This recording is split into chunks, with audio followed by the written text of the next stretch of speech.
Good evening, everyone. Welcome to this webinar series on quantum algorithm using Qniverse. I can't believe that we have come to the end of the series.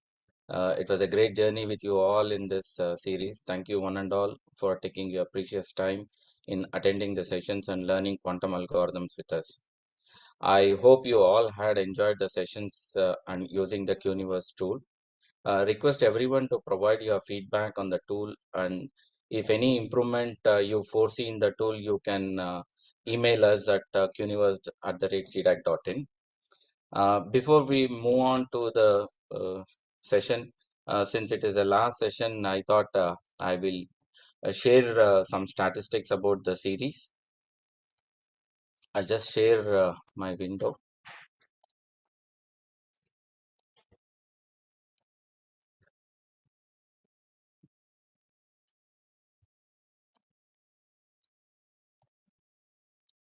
I hope my screen is visible. So yeah. So we had nearly 15 sessions, including one intermediate session by Dr. Naresh, and totally we had 2,800 plus participants registered. Over the span of 15 sessions, we had 12 expert speakers who walked us through various quantum algorithms and hands-on using Qniverse. We had a total of 18 plus hours of learning, and 14 algorithms we have been covered. And across these 15 sessions, a total of 1,668 participants had attended. And on an average, it was around 263 attendance per session. And for each session, we had a few quiz questions, which almost nearly 1,129 people responded for these quiz questions.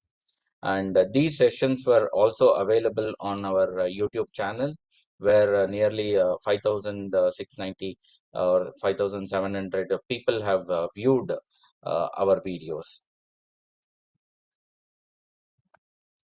Okay.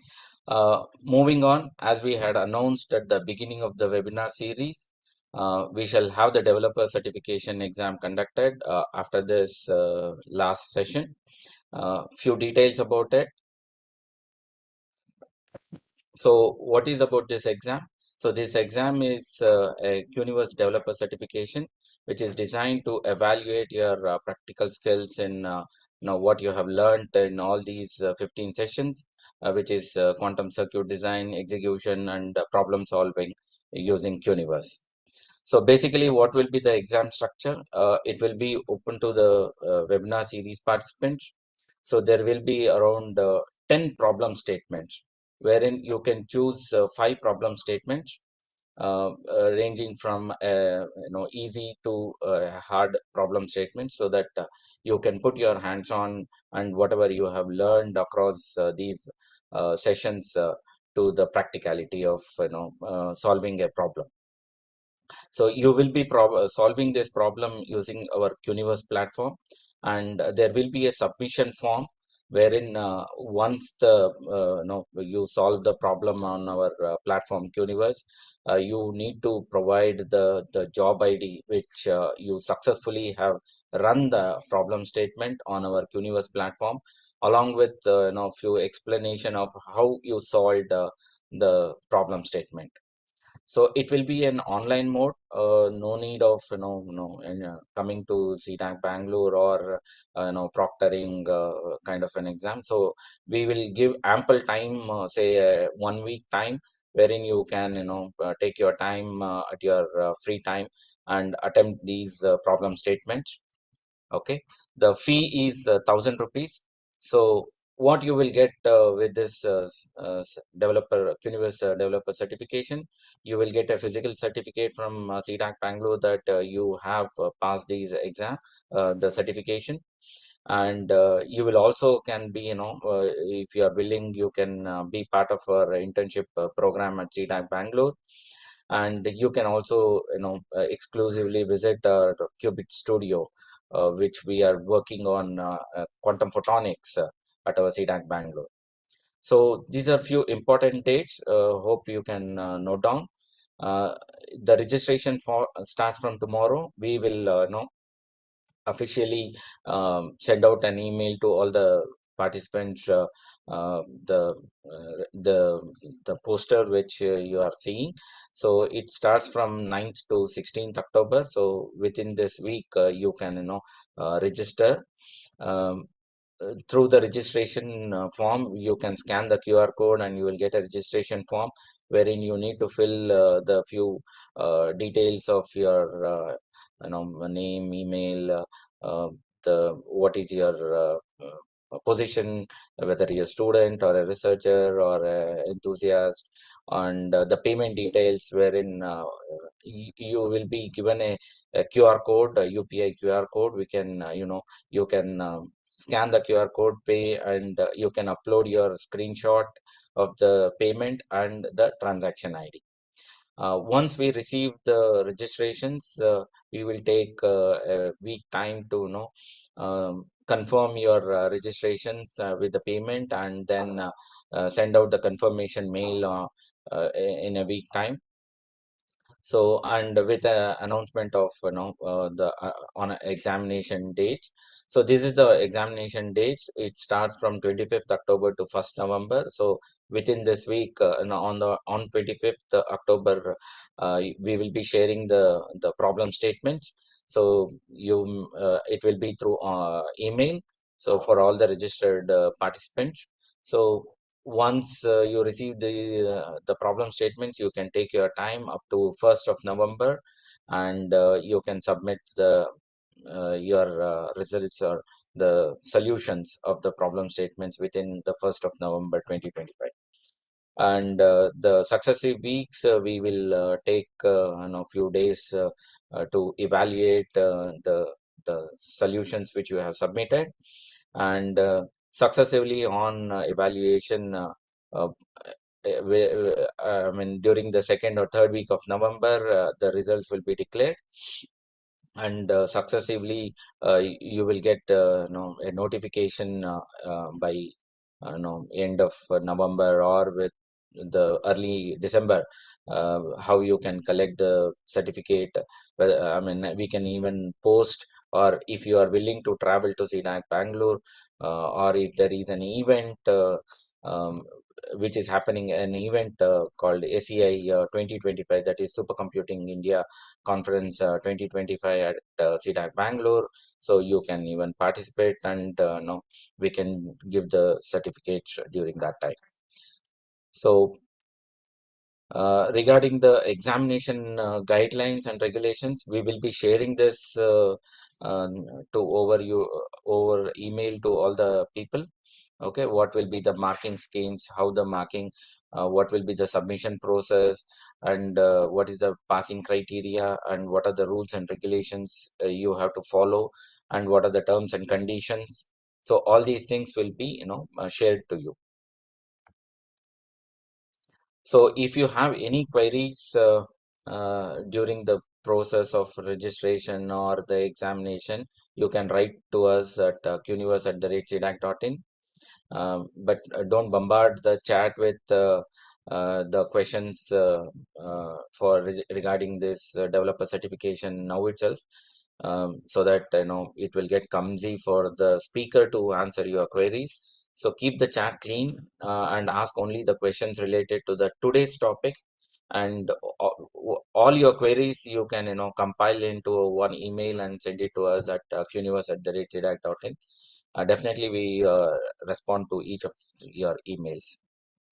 So regarding the participation certificate, we shall mail you a form that you need to fill with your exact name that should appear in the certificate. And once we have the data, we will process, and you will receive the certificate to your registered email ID. So with all these things, let's move on to today's session. Last week, Mr. Sachin brushed upon the basics of quantum machine learning. So this week he will walk us through the QSVM and QKMeans algorithms. So with no further delay, over to you, Sachin. Thank you, sir. Let me just share my screen. I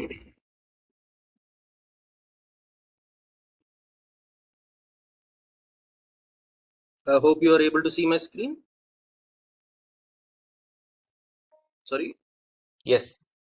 Oh, okay. So let's start. So welcome everybody to this last session on QSVM and QKmeans, also known as quantum SVM and quantum K-means. So this is the agenda for today. We'll look at quantum support vector machine, a little bit introduction about it, a little refresher about the classical SVM, the workflow, and we'll look at two approaches to quantum SVM. First is kernel-based approach, and second is Hamiltonian-based approach.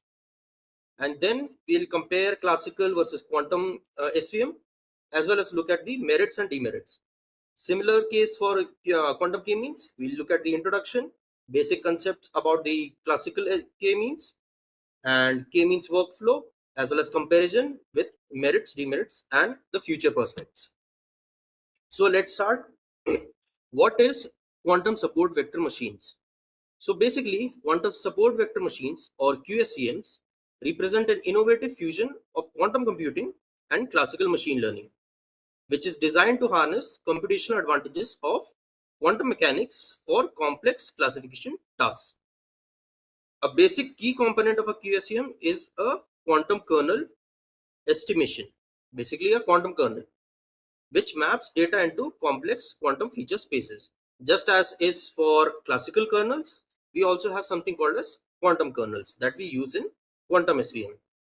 So this approach enables the model to identify intricate relationships within the data that might be missed by classical methods, thus enhancing the classification performance, especially in high dimensional scenarios. So let's take a look about what the classical SVM is.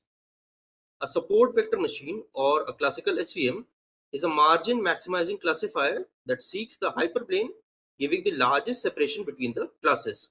What actually it tries to do is this margin separation, it tries to form a line where this margin separation is the largest, and whatever points that lie on these margins are called as support vectors, hence the name support vector machine. Thus, only the points on the margin, the support vectors, influence the solution. Now, let's say you want to predict. So, these support vectors will help you in predictions. There is something known as kernel trick, where we replace the inner product, where the mathematical kernels, if you see, actually work on inner product. But if we convert those mathematical into computer codes, would take time. So there is something we use called as kernel trick, which helps us to formulate this inner product without implicit high dimensional feature space, without ever encoding that feature space or computing that feature space. Popular kernels are linear, polynomial, radial basis function, RBF kernels, and sigmoid. So what is a support vector machine mathematically? So one of the forms of SVM is a dual decision form, where you try to maximize this function, where alpha I are your Lagrange multipliers, yi are your data, your target, and kx is your actual kernel, where it is subject to that alpha I should be greater than equal to 0, and the sum of alpha I and yi should be equal to 0. These are the constraints that we need to have, and upon this we have to maximize this. Now after maximization you would get alpha values for support vectors, and from that you try to predict. This is usually SEM is usually used for convex objective, a unique global optima, well studied, and generalization bounds are also there. Now, merits of classical SVMs: proven strong generalization through margin maximization. It handles high dimensional feature space very gracefully via kernels. It works well on very small to medium data, where it has to be clean data sets, thus delivering state of the art accuracy in many domains. It is we have a flexible kernel choice like linear, polynomial, RBF, sigmoid, which lets us to develop complex models and non-linear decision boundaries. Now, what are the demerits of classical SVM? There is fixed kernel choice. Even though we have 4 kernels, they are still predefined and may not capture complex data structures. Scalability issues are there. Training time goes O(n) square, where n is your number of samples, to O(n) cube, same number of samples, with n equal to number of samples, limiting very large data sets. Manual feature engineering is required because it relies on domain expertise to design effective mappings.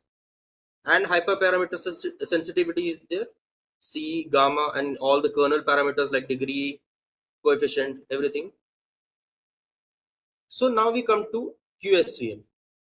Now, how QSVM workflow happens?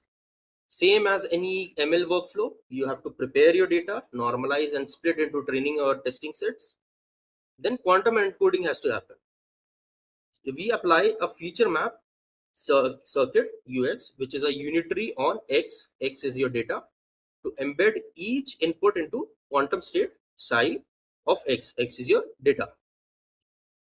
Then kernel matrix measurement happens. For each pair Xi Xj, that means 2 samples at a time, we evaluate the Kij, which is nothing but this. This is also known as fidelity, which we'll talk about in the next upcoming slides. And it is between phi of Xi, one sample, and other sample. And it is we use quantum hardware to estimate the overlaps. Then we solve this classical optimization. After you have already computed the kernel, we will give it to the classical optimizer, that this is the dual decision function. And then SVM would identify the support vectors where alpha I is greater than 0. And thus we would model the deployment where these alpha I are nothing but the alpha I is for support vectors. Yi is the uh, Yi is the target, and Kxi is nothing but your kernel again, plus some bias. And thus we can classify new samples using quantum evaluated kernels. Now let's look at, there is something called as fidelity. A fidelity, if you come into quantum computing, you would hear this a lot. It is nothing but a measure of similarity or overlap between two quantum states, psi and phi. So if, let's say, we take 2 samples and we encode them into psi and phi, and then we do find out their fidelity, it would be nothing but how similar they are. And if we know how similar they are, we can know that they belong to one class. So mathematically, fidelity is nothing but the overlap between these states. So if we go back, so you can see it is nothing but fidelity only. So fidelity lies between 0 to 1. 0 being orthogonal states, that means they are dissimilar, and 1 being identical states, that means they are very similar. So basic interpretation, high fidelity, if we get high fidelity, states are not distinguishable, that means states are similar. And low fidelity, states are easily distinguishable and we can separate them out. So how do you measure something known as fidelity? We'll talk about, there are many tests, but we'll talk about 3 tests that you can use to measure fidelity. First is swap test. So the core idea is you prepare copies of the states, entangle them with ancilla via H, control swap and H, and then the ancilla, you measure the ancilla and you would get the overlap by doing something 2 into probability of 0. That means getting, what is the probability of getting 0 in the ancilla? Minus 1. 2 times probability of getting 0 in ancilla minus 1, and thus that will give you the fidelity. But resource requirement is very large. 1 ancilla qubit is required and 2 n qubit data registers are required. Let's say if your data is in n dimension, So you have to find out the fidelity between two n dimensional data. So now you would need to use two n qubit data registers. That means 2n registers. So if you see here, this is one sample, this is one sample, which are composed of two features, or n equal to 2. And overall circuit depth is approximately equal to feature map. You would also have a feature map connected just behind this, which would encode your data, plus these three layers: one layer, two layer, and three layer. Typical use case, it would give you exact fidelity of two pure states in small qubit experiments. Let's say you want to do QSVM for 10 features, so you can use this swap test to find out the fidelity. Pros is it is hardware agnostic. That means it is very like every hardware can support it. It is very conceptually simple. If you see here, there is only 3 gates are required, and overlap is obtained directly. You need not do any post processing on it. You just have to find out this value and you would directly get the fidelity. But it requires preparation of both samples at the same time. So you have to prepare both samples, which is a costly process. Doubling the qubit needs, because you have to prepare both n qubits, n dimensional samples. And as the number of data qubit grows, the circuit gets deeper and harder to run. So basically, if your n increases a lot, so 2n plus 1, that means your number of qubit requirements increases a lot. So there is one more test known as destructive swap test. Yeah, you can also call it as bit string comparison test. So basically, you measure both state registers directly in Z basis. These all measurements are done in Z basis, and fidelity equal to probability of all the bit strings that are identical. I'll tell you a little bit. I'll show you in Qniverse how you can see by constructing the circuit and showing it to you in probability how you can measure the probability. So basically what happens is you would get, let's say, 0 0 0 0, right? So you'd see if these two are matching with these two, if they are matching, that means uh, fidelity is high. If let's say 0 1 0 0, so you would see 0 1 is not matching with 0 0, so fidelity is low. Resource cost, 2 state copies per shot. That means for each and every shot, that means after running this circuit, you would require to prepare both the samples at the same time. Zero ancilla qubits are there, so there is like you can say speed up is there, because each and every qubit addition doubles your resource requirement. So resource requirement, you can say, is half as compared to classical swap test. Zero entangling gates, actually there are entangling gates, but the depth is approximately read out only, you directly read them out. Now, gate depth constraint nice experiments are the typical use cases to validate variation states. Pros is it is ultra shallow and hardware agnostic. You can convert this into any hardware. Uh, you can convert this circuit into any hardware agnostic circuit. No control swap overhead is there. So this entangling gate was actually the controlled swap. Easy to parallelize. If you see, there is nothing connected here. So I can parallelize and run many circuits in parallel. But this is destructive as it consumes the state. If you see, I'm measuring here, but if you go here, if let's say I wanted to do post processing on and add some more gates, I could have added here. My quantum state hasn't been measured, so it is not destroyed. But here, if you see, we have measured all of them, thus all the quantum states have been destroyed, thus it is destructive. High short count for large systems, you need any number of shots, and it also gives the fidelity, but no phase information is there. Like if there is a phase change in your quantum state. It won't give, but it would only give you the fidelity.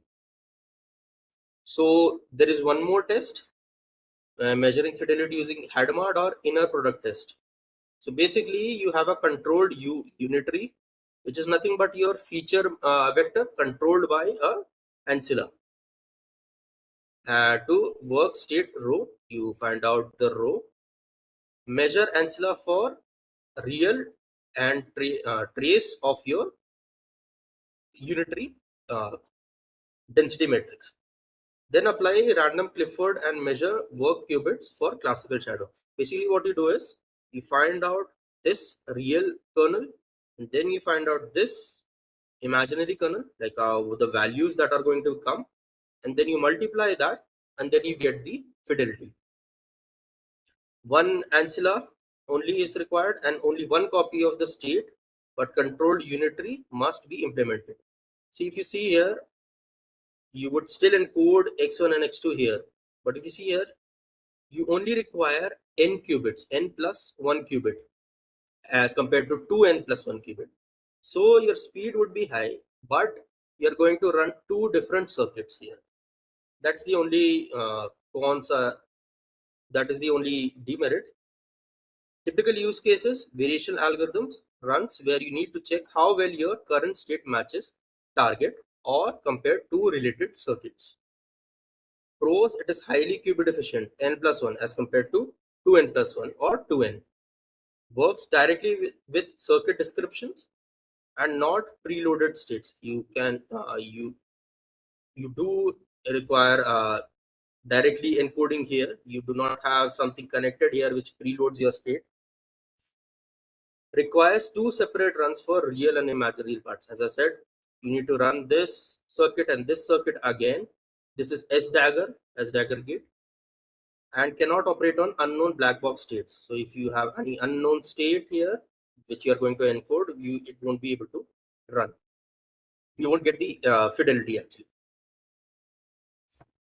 Now, types of quantum kernels, usually they are based on what feature map you are trying to use.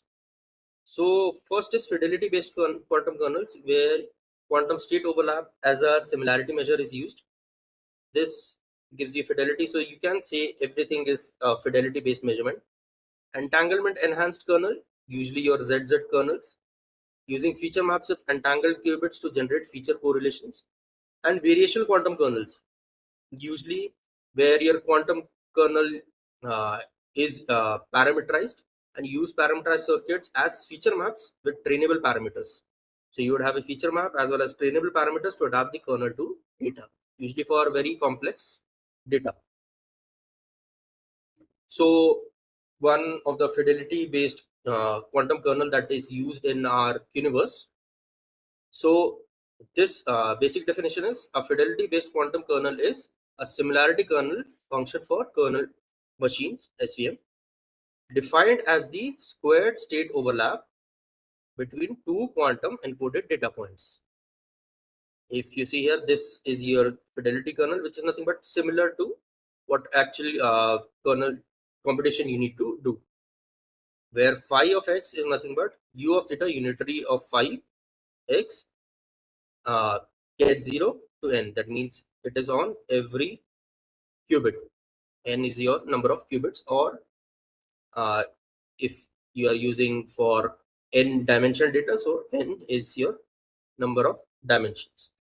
That is the quantum state prepared by a feature map circuit U5. This is here your quantum state preparation would happen, and thus because the kernel is just a fidelity, a probability, it is guaranteed positive semi-definite, satisfying Mercer's condition and making it a drop-in compatible with classical kernel algorithms. Now, what is Mercer's condition is basically, in simple way, it is basically a condition which has to be satisfied by a kernel. Then only it can be used for SVM or any machine learning application where kernels are used. Thus, uh, Mercer's condition, it has to be a positive semi-definite kernel.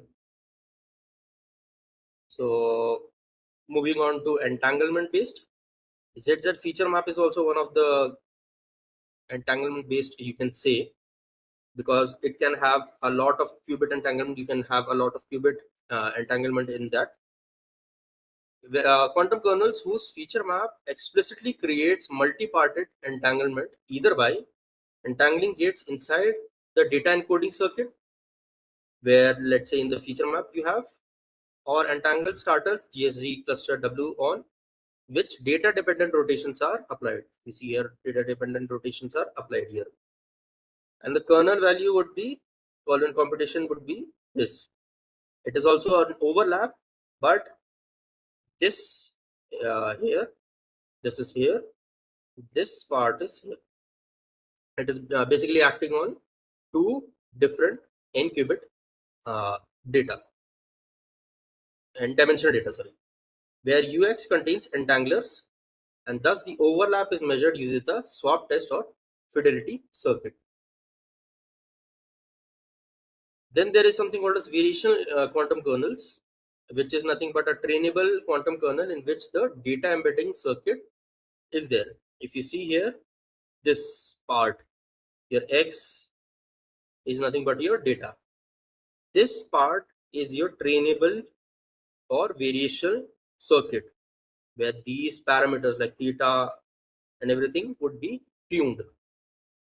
Contains a set of adjustable parameters called theta. And thus by optimizing theta on a labeled training set, the kernel function would be like this, and thus would have learned to maximize the task relevant similarity, thus yielding a quantum SVM that adapts its feature space to the problem.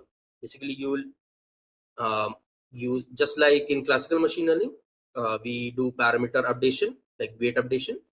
Similarly, here you would do the parameter updation. Now, these before ones were kernel-based approaches. Now, there is one more way to QSVM, which is the Hamiltonian way. Basically, instead of giving it to this function, you create a Hamiltonian itself that would, instead of uh, maximizing this, it would give you the answers in bit format, and thus you will be able to correctly classify your uh, data set. So let's take an example of iris datasets. So as you know, iris dataset has 4 features and 3 classes, which is nothing but setosa, versicolor, and virginica. Now the idea of Hamiltonian way is encode features on qubits with a ZZ feature map, and then use a trainable circuit to push the amplitude onto the correct labeled state. Basic idea is this, and thus the prediction would be the labeled state with the highest probability or lowest energy under cost Hamiltonian. Basically, you can also encode cost Hamiltonian. We'll see how you can do that.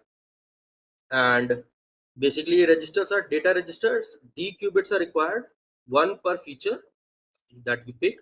In this case, typically D would be 4. For iris data, typically D would be 4. And label registers, so you would need 2 qubits to represent the 3 classes. If you have 3 classes, so you would need 2 qubits to represent them. So 0 0 0 1 and 1 0. For this case, we'll ignore 1 1 because we do not have any 4th class, but you can still use 1 1. If let's say you do not want to use 0 0, you can use 1 1.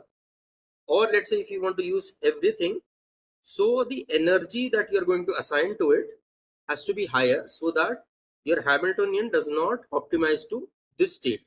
It would optimize to these states, where the correct states that you want to classify instead of the incorrect state. So some variables that we'll see, x, which is nothing but your data, which belongs to real state space with d features, where d is the number of data and d in this case is number of data qubits. Gamma is a zz interaction strength. If gamma is high, so what happens in with gamma, zz interaction is there, between 2 qubits interaction is there. And if gamma is high, so then the phase change would be also high. So typically if you see in ZZ feature map, typically gamma we set it to 1, so that by data it the phase change happens and there is no excess phase change happening.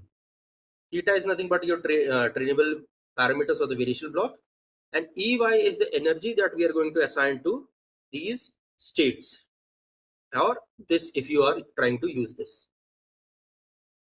So as I said, the cost Hamiltonian, what you basically do is in Hamiltonian method you basically have a cost function that you want to minimize.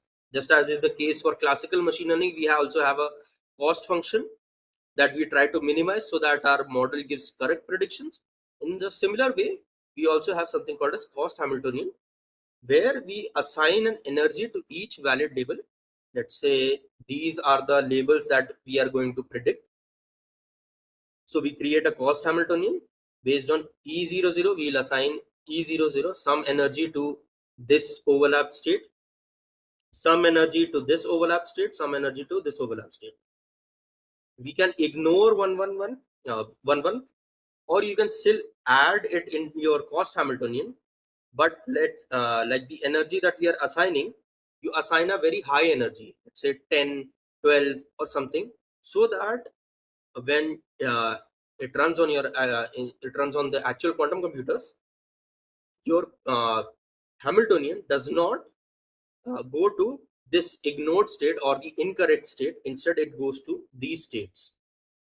So we can also like E00, we can assign them 0, 1, 2, or you can assign them -1, 0, -1 as well. These two are well and good enough, but we have assigned this just because to see the order. Like we'll say this is 0th state, this is 1, this is 2. So just basically to order them, we have assigned this. You can assign energy like -1, 0 and 1 as well. That is not a problem. So what you do is you from this Hamiltonian you create your quantum circuit, and then you run it on actual quantum hardware. And you, after that variation, after many iterations, when your variation block has like converged, you would get correct labels out of your when you give the input, you would get the correct labels as classifications. So these are the two ways that you can do that. So the full model circuit of your Hamiltonian based would happen. You would need data qubits and you would need label qubits. So basically prepare your data using ZZ feature map to encode your data, and then you give initial labels to them. Then you have variational block, U theta, trainable, basically typically layered wise. You typically layer Ry on each label qubit. Control rotations are there on each data qubit. Two label qubits. Example, you can use control rotation, CRY rotation. Some entanglements upon label qubits, CZ, and you can stack 2 or 3 such layers as well. So basically cost stage or your actual cost stage is nothing but your readout on label qubits only. So you would measure the label qubits only and treat. So you would treat your Hamiltonian as something like this for these values that we have chosen as the measurement operator.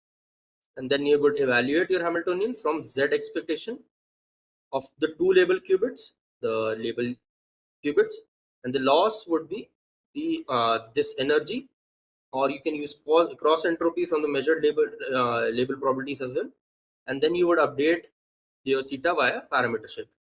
So instead of two label qubits, you can also use C label qubits. So C is your number of classes, but that would increase your number of qubits. So practically you would try to like reduce your number of label qubits and number of data qubits so that you can correctly run your quantum circuit.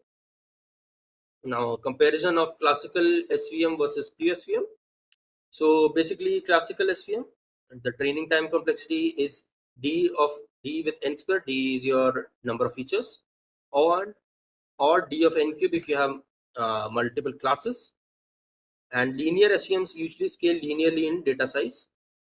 In theoretically, LSSVM, linear scale SVM via HHL, has end-to-end classification in polylogarithmic ND, given you have QRAM. And as in the previous session, we knew that QRAM is still theoretical, thus it is not possible physically. And exponential speedup claim is there. There is also quantum kernel SVM. Training is classical SVM on a kernel matrix that we have seen in the first stage. Potential advantage comes from hard to classify compute. Basically, computing hard to classify problems or the kernel entries. You can read it here. And in practice, training dominated by many noisy kernel evaluations is there. With short noise and with deeper circuits, rigorous bound shows that your actual quantum SVM is much worse than classical quantum SVM in practice today. But as we shift to, let's say, Hamiltonian based quantum SVM, so the kernel computations would reduce as the quantum computers mature. And here M is the number of training points, and epsilon is the solution accuracy, how accurate you want your solution to be. And kernel evaluation, full gram matrix, basically your kernel matrix is also called as gram matrix, is O(n) square, as is the case, and typical time is omega of dn square. That means on average time complexity you would get something like this. Sorry, best time complexity you would get something like this, and average memory would be O(n) square. On an average in theoretical, theta n square, theta is nothing but average time complexity, overlaps under ideal assumptions. But in practice, you need n into n minus 1, where n is your number of samples, into r circuit shots. R is the number of shots. Plus transpilation, queuing is still there, because you have to transpile your circuit. You have to queue them, because if you, let's say, you are trying to execute on actual quantum hardwares, there is still queues there, which would take your time complexity very high. And memory is still theta of n square, your average n square. Feature space power, kernel tricks usually maps it into phi x in an RKHS kernel. Basically, all the kernels that you use in classical SVM are RKHS kernel. Basically, representation kernel Hilbert spaces. Basically, they also convert it into Hilbert spaces, but kernel tricks helps you to map them directly without explicitly converting them to Hilbert spaces, thus enabling linear separation. In theory, quantum feature maps embed a data into 2 to the power n dimension, where n is the dimension of your data, Hilbert space, and can be realized feature space would be believable and classically intractable.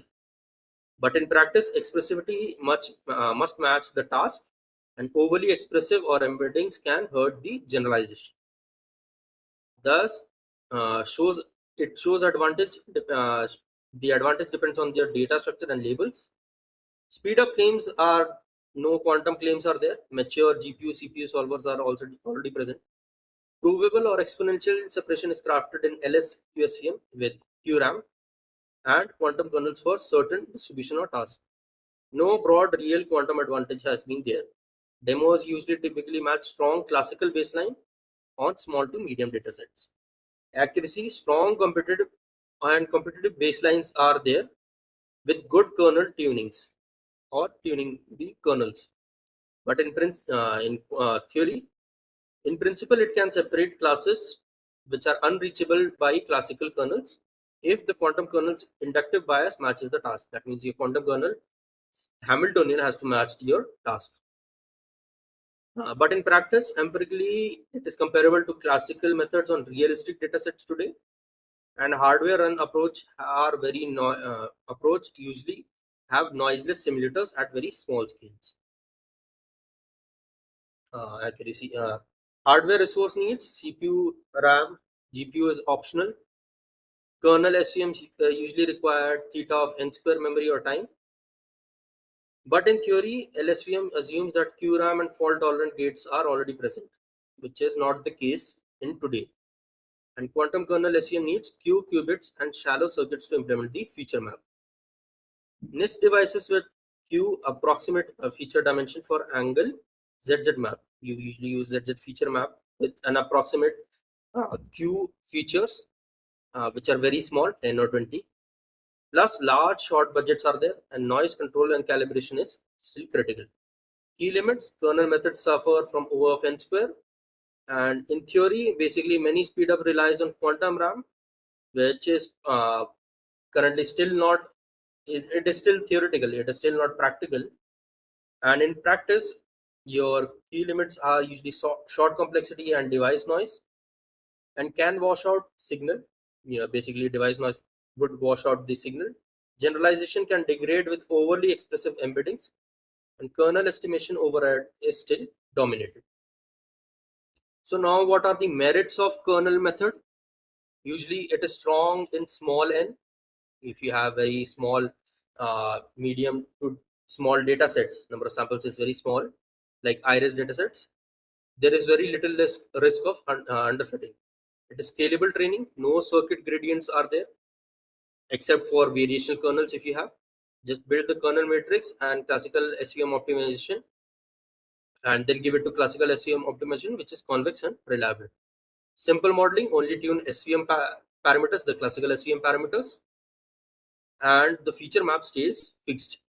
Support vectors, you get the support vectors, which is the like the name of your method, support vector machines, and margins, and has a nice you can interpret it much more, and boundary diagnostics are also there.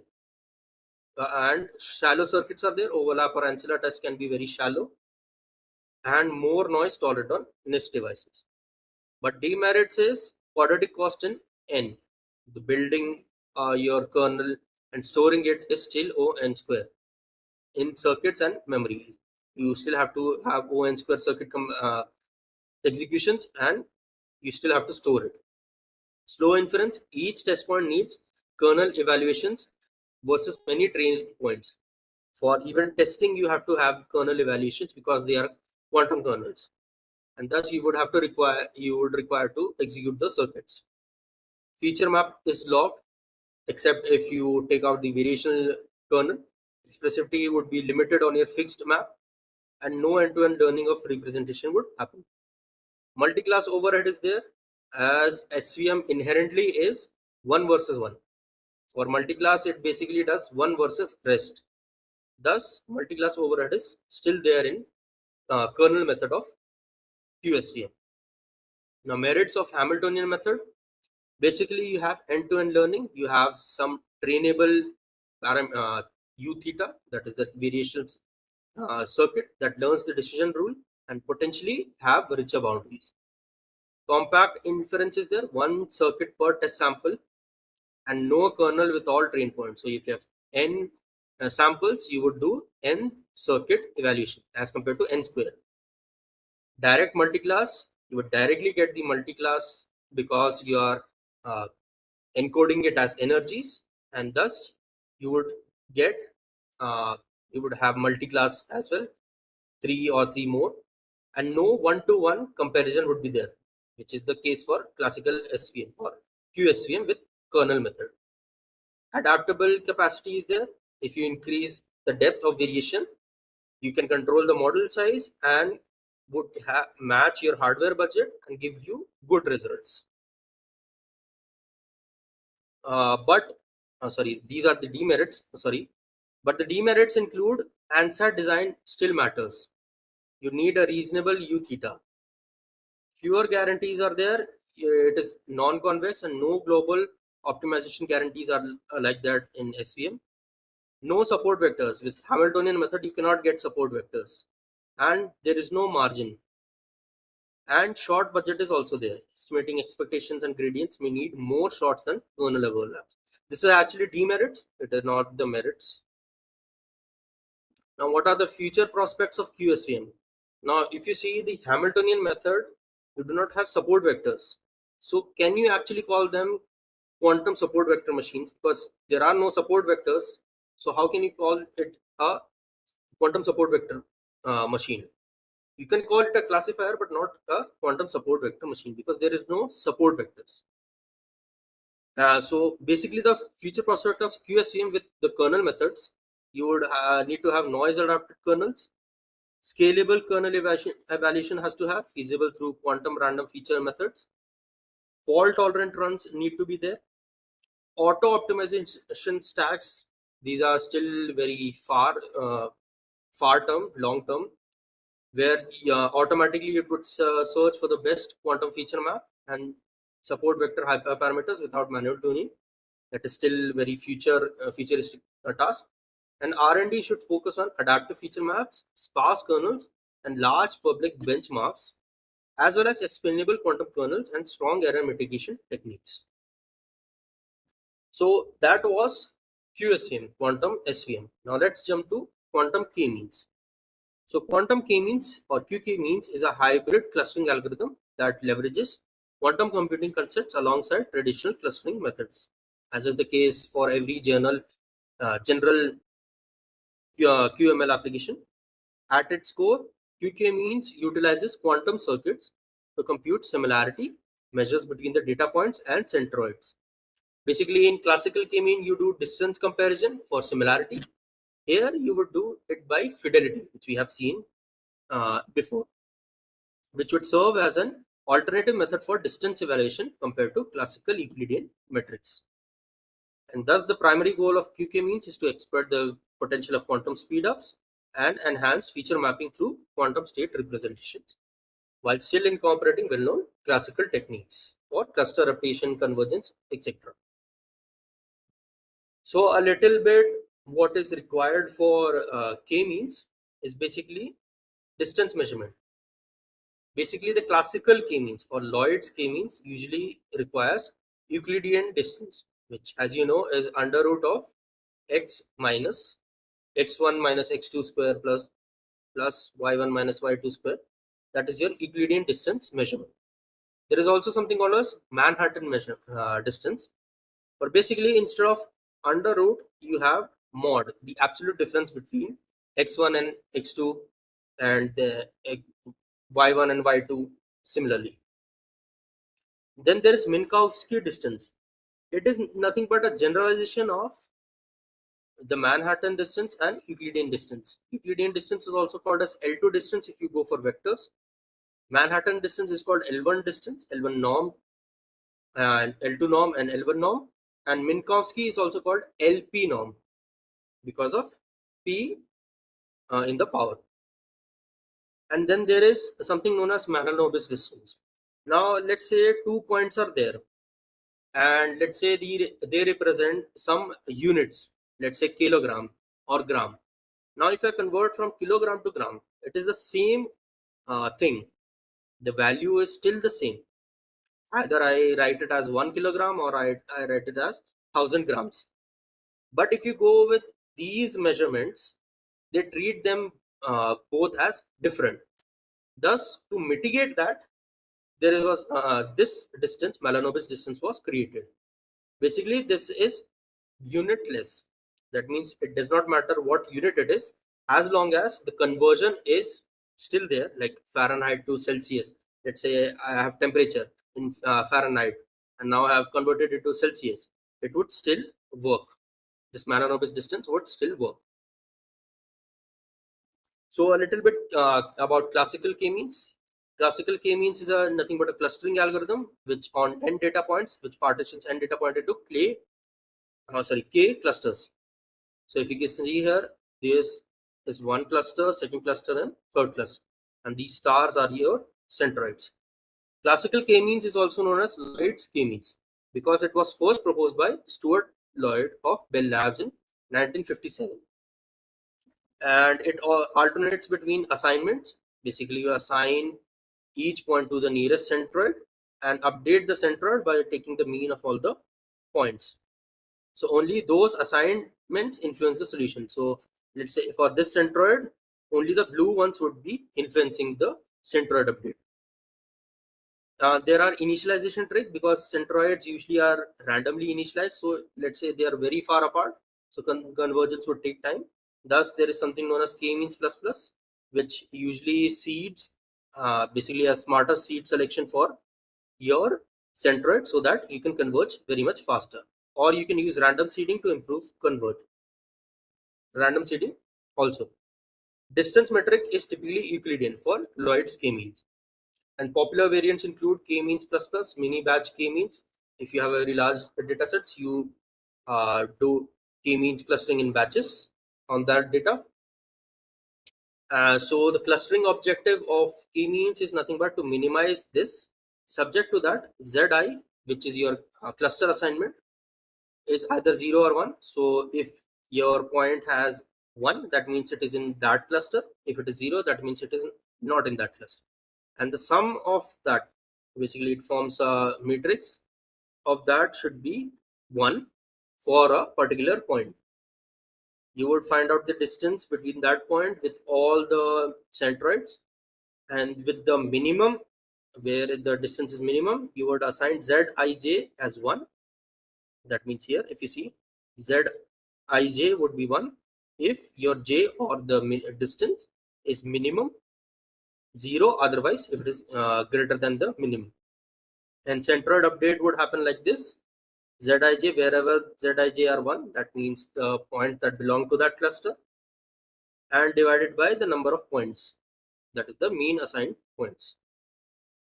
Merits of K-means: it is simple, it is scalable as well, it is faster for small data sets. There are interpretable centroids. You can actually see those centroids in if you map them to a 2D plot. Flexibility is there.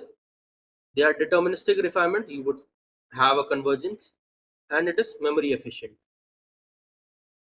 But demerits are, it requires a pre-specified key. You need to know how many clusters you want. It is sensitive to initialization. If initialization is like far away, it would take a lot of time to converge. Converges to a local minima if it is not done properly. Outlier and noise sensitive if your point is very far away as compared to let's go here. If let's say this is the very far away point, so it is this K-means is very sensitive to those points. And not suitable for categorical data. K-means, Lloyd's K-means is not suitable for categorical data. There is some other cousin of K-means called K-medioids and on K-mode, which you can use for categorical data. Equal cluster size bias. Lloyd's K-means tries to create equal cluster size. All the clusters would have equal number of points. And distance metric dependence is there because we are measuring the distance. So basically now we come to quantum K-means. Basically data preparation is there, normalize and split into training and testing sets, then encode those map of features into qubits via angle. Very basic, you need not use ZZ feature map, you can just directly use angle encoding or amplitude encoding. Then measure the similarity with swap test. Any swap test you can use Angela plus C swap test, which is one of the method to estimate the fidelity. And then assign clusters for each point, compute fidelity to each centroid and assign to the maximum. Wherever the fidelity is the maximum, that means those 2 points are those point, and that point belongs to that cluster. Then centroid updation usually happens in classical way. When you have computed the centroids and which point belong to which centroid, you basically come down to the classical part and recompute them using classical way. No quantum is required here. And then you iterate. You go and again repeat the assignment update until centroid shifts are less than your threshold, usually 10 to power minus 5. So if very small change is there in the centroids, so centroid with the old centroid and new centroid, there is a very small change, so you can stop there. Or max iterations hit. You can log the history if you need it, and then you evaluate on internal metrics. Silhouette score, Davies-Bouldin score, Kalinski-Haraba score, or external. If you have true labels available, you can use ARI, adjusted rand index, or NMI, normalized mutual independence. Then there is comparison of classical K-means versus quantum K-means. So training time complexity is usually O N K D I. N is the number of samples, K is your number of clusters, D is the dimension, I is the number of iterations. Quantum K-means in theoretical usually has strong assumptions that efficient state preparation is there and QRAM is there, and thus can happen in polylog in N or D, ND. But in the NISQ era, end-to-end cost is dominated by state preparation and circuit depth. And with today's devices, the scaling advantage is not observed. Distance evaluation is there. Euclidean distance are usually used for Lloyd's K-mean. Distance evaluation is typically used by using finding out the fidelity. Example, using swap test or fidelity or trace distance estimators, potentially in polylog D time if data are amplitude encoded. Swap test style overlaps are feasible only for small qubit counts. Like if your dimension is very high, so in practical, it won't practical scenario, you won't be able to cluster them, sorry. And noise and short requirements inflate the cost and error bias. Then feature space power. There is also a kernel-based K-means as well, but that is for some other time. Kernel-based K-means is also there. And you can also use amplitude encoding to represent a d-dimensional vector with log 2d qubits. Thus, it is in log 2 to the power log 2d dimensional Hilbert space. Very high Hilbert space as compared to your d dimension. And in practice, preparing those amplitude encoded states, reliability is the bottleneck, because for amplitude encoding, you need a complex state preparation. And without fast quantum RAM or state preparation, the theoretical advantage disappears. Speed up claims, there are none speed up claims beyond the classical accelerators. But in theory, in QKMeans, paper claim exponential or polylog speed ups under QRAM and efficient state preparation. But the dequantization, that means this QKMeans, hybrid QKMeans that we are using, show that many QRAM based advantages can be matched classically. And practical quantum speedups for quantum K-means remains unproven. Accuracy, strong baselines are there. Accuracy is determined by your data shape, that is the dimension, K, number of clusters, and initialization. In theory, in idealized model, matches a robust K-means objective with similar precision guarantees. But in practice, small scale studies are on real or noisy hardware report comparable accuracy on toy datasets, not on real datasets, but on toy datasets with noise or circuit depth limiting performance. Hardware or resource needs, CPU and GPU can be scaled to millions of points. It requires fault tolerant quantum computer plus quantum RAM for fast data access. Usually, typically, we have NISQ devices, tens or hundreds of qubits are there, but usable qubits are not there, plus simulators, and no practical QRAM is there. Thus, there is no theoretical advantage that we can see in practice. And depth or width increases the error rates, which are the main constraints. Key limits sensitive to spherical cluster. If let's say this is your data size, so it is very sensitive, it would rotate around here only, and it is usually comes out local minima, and choice of K is also very crucial. In theoretical, quantum K means assumes fast data loading in QRAM and low noise circuits are there, which is still currently not there. And assumptions debated in feasibility and overall end-to-end cost. There are still assumptions on there. In practice, state preparation overhead overwhelms, and noise or short complexity. Dequantization also weakens headline and advantages on classical data. So, what are the merits of QK-means? Potential polylog in n speed. N is your number of samples with QRAM as compared to OK and D. Expressive quantum features are also there, overlaps in fidelity, because for non-linear clusters, like these clusters. These are non-linear because I cannot linearly separate them. Native similarity via compute uncompute swap circuits. You basically are using computation on the quantum circuit and then uncomputing and finding out the measurement using the swap circuits. It is hybrid friendly. This approach is hybrid friendly as there is quantum embedding and classical assignment is there. Demerits are quantum RAM and state preparation are needed for theoretical wins, which is not practical. Short noise and device error is still there, and thus many repetitions, number of shots you need to have, and unstable kernels would be there. It is still O n square pairwise overlaps for assignments. It is still O n square, and there is no practical speed up as well. Encoding overhead is there. Angle encoding needs approximately d qubits, and amplitude encoding is costly. So, what are the future prospects of QKMeans? Basically, you need to have scalable and noise tolerant QRAM architectures, lower depth and or multi-overlap estimators to cut the kernel time. Fault tolerant hardware is required so that deeper and richer feature maps can be used. Smarter hybrids, mini batch quantum K-means, and cached states, which would be there in quantum RAM if quantum RAM is possible, and task targeting where quantum embeddings match the data structure. So this is the end of the PPT. Now I'll take you to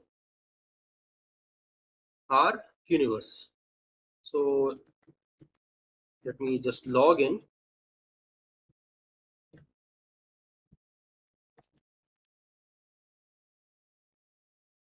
So this is our Qniverse, and as I said, let me show you how you can realize these swap tests. Yes, this. So let's try to create this circuit on our Qniverse.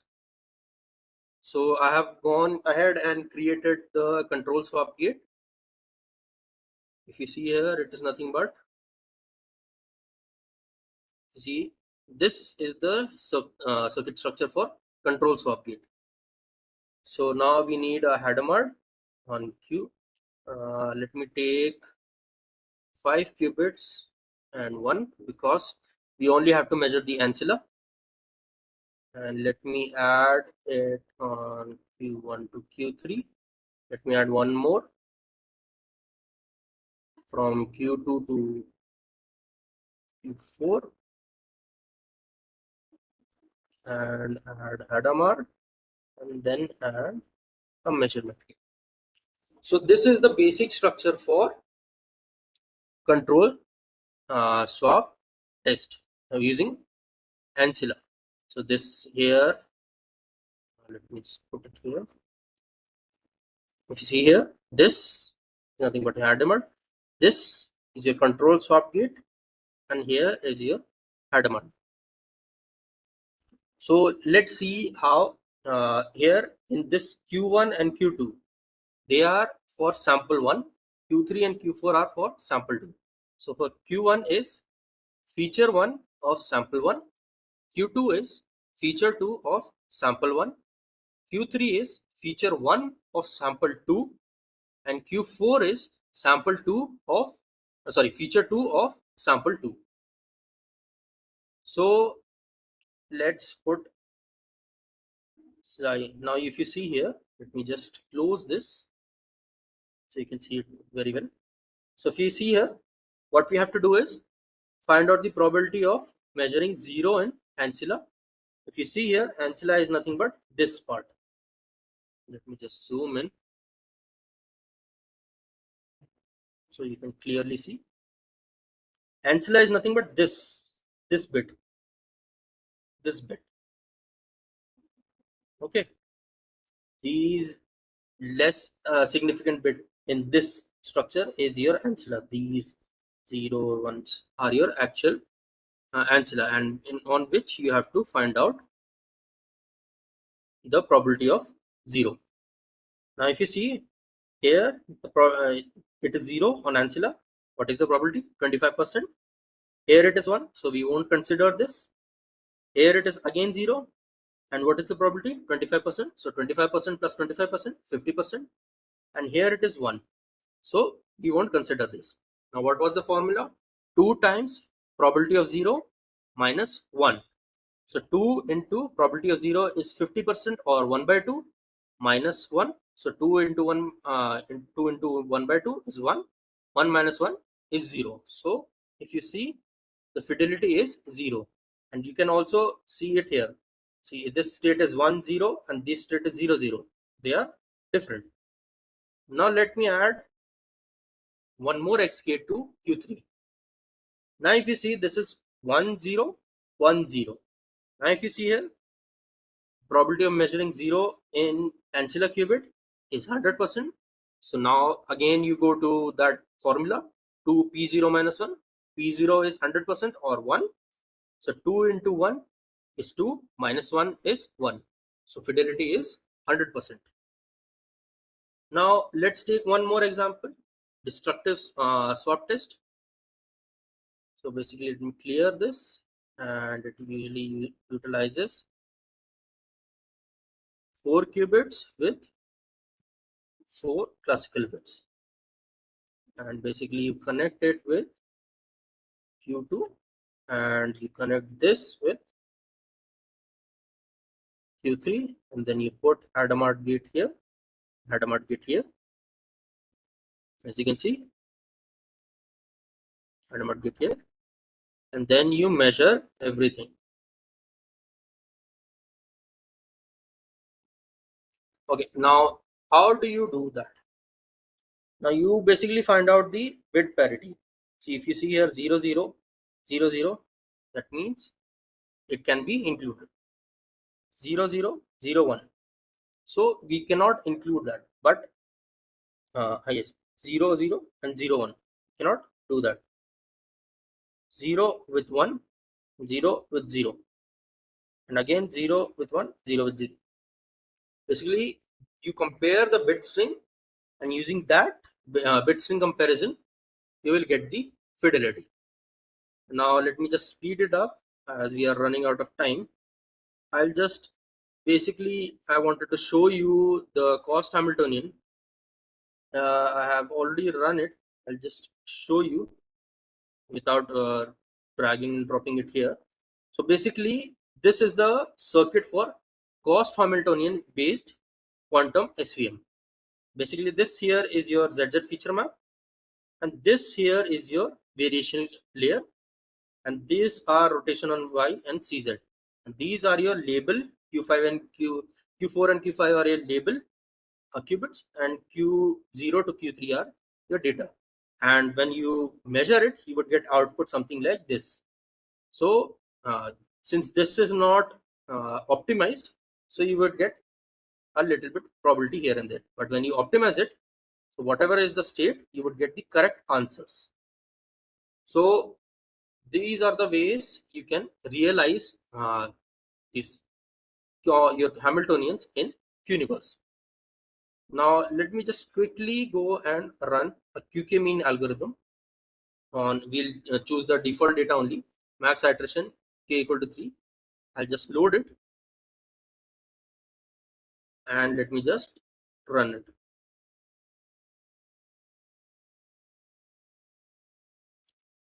So basically this is the way that you can do quantum machine learning in Qniverse as well. And I'll request you all to please go through Qniverse, do your research on our platform. It is a very good platform. You can do, you can create your own algorithms, you can do quantum machine learning as well. And if you have done research and you have got if you have done research and you're trying to publish it, please try to cite Qniverse in your paper. The details would be available in the home page. If you scroll down, you will be able to see how you can cite it. If let's say you do not want to create circuit, you have your another code, you can just launch notebook. A Jupyter notebook environment would open, It usually takes a little bit time. Yes, it would open. You can just go here, click this, and you can directly run your code here as well. So this is Qniverse. I request you, if you are doing research work, please do use our tool and please cite it. And if you have any feedback or any suggestions how to improve our tool, or how you can help us to improve it as well, so please contact us. So this is now the end of our webinar as well. So now I'll hand over it to our panelists. Yeah, thank you, Sachin. There are a few couple of questions which we can take before we complete the session. Anayat Bashir, he asked, can we say that fidelity is similar with the probability of state as per mathematical formulation? We can say that we are getting expectation value as value of state which we have determined. Yes, I think you can say, but it is for two different quantum states. So you can use fidelity. It is not specially used in QML as well. It is also used for, let's say, you get expectation values. Now you want to create your quantum state, which was there before the expectation values, to analyze it. So it is usually done mathematically. You can also use this for quantum machine learning as well, in the way that I have showed you.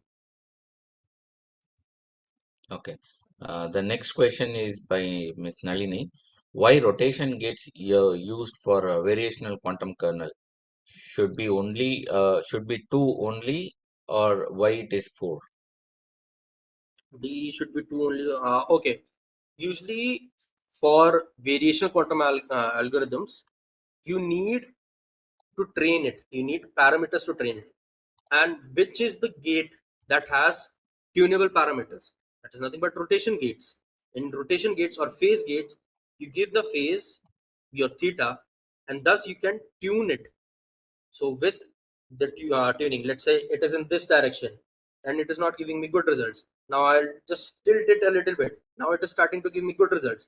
So thus this phase change or the parameter change is giving me good results, and thus these parameters are only realized with rotation gates. Thus we mostly use rotation gates for quantum kernels. Uh, D should be two only.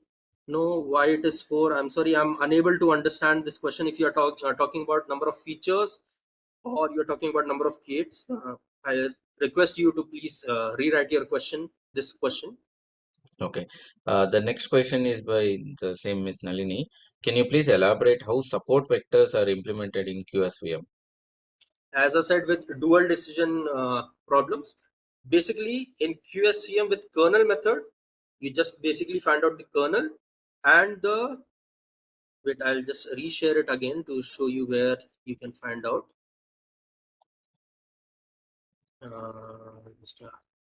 So basically this, uh, leave k aside, this basically find out your Ca- support Uh, vectors. can you zoom, Sorry, okay, Sachin? let me just zoom. Yeah, so this is your kernel which you have computed using quantum kernels, and this part, uh, remove the k part, just ignore k part for now. This part basically finds out your support vectors. Basically in classical support vectors also, this kernel is there, which is nothing but linear kernels or anything which you compute, and this part basically finds out your support vectors. So in the same way, the k is kernel which you have found out using quantum method, and this part would optimize, would find out your support vectors. Okay. The next question is from Swastika. What was C in Mahalanobis distance? It was the covariance matrix, how each point is connected with each point. It is basically covariance matrix. Okay. Again, on the same Mahabalanis distance, Okay. explain each term in it, please. Okay, let me It just was share by it again. Vinayak VM. Let me just share it again. Yeah. So Mahalanobis distance. Yes. X is your feature map. One whatever, like let's say iris data set. So you would have one feature, x1 is your feature, x2 is your feature 2 up to xn. So let's say for iris, so it would be x1, x2, x3, x4. And this x is your point. Similarly, you would have a y point to show that there are two different points. I've taken x and y. So y is also nothing but your another sample of your iris dataset, and it would also have y1, y2, y3, and up to y4.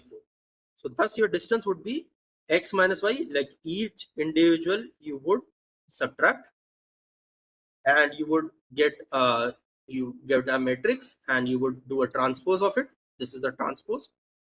This is the inverse of your covariance matrix, and this is again the x minus y matrix. So this is how Mahalanobis distance usually works. Okay. The next question is by Naseem. How can we rectify our QSVM if there is any error? Rectify QSVM, is there an error? So let's say you are running it on actual QPU. So their error correction is still not there. The error correction methods are still not implemented. So basically, your optimizer has to step in and take that place. Usually, your SVM would have to step in. The classical SVM has to step in to so as to find out the correct classification based on the kernel that you have computed. It will still be noisy. You cannot rectify it if you have executed on actual QPU. But if you are executing on NISC, sorry, not NISC, in simulators, it would be very less noisy. You won't have noise there. So your QSM would be approximately equal to what the actual uh, has to happen.